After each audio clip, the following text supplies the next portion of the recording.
दारू पिण्यासाठी पैसे देण्यास नकार देण्याच्या क्षुल्लक कारणावरून एका युवकाची धारदार शस्त्राने हत्या करण्यात आली।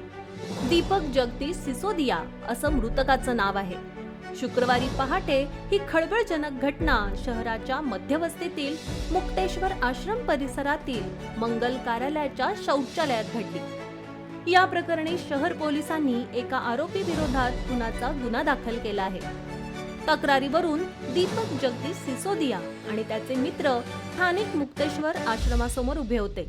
त्यावेळी फरशी येथील हनुमान मंदिरामागे राहणारा राजेंद्र कांडेलकर वय वर्ष 39 हा घटनास्थळी हातात सुरा घेऊन आला।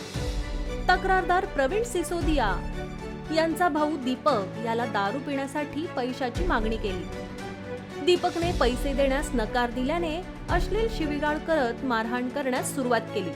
त्यावेळी दीपक आणि त्याचा मित्र ऋषी भोलडाणे जीवाच्या आकांताने मुक्तेश्वर आश्रम परिसरातील मंगल कार्यालयाच्या शौचालयात धावत सुटले।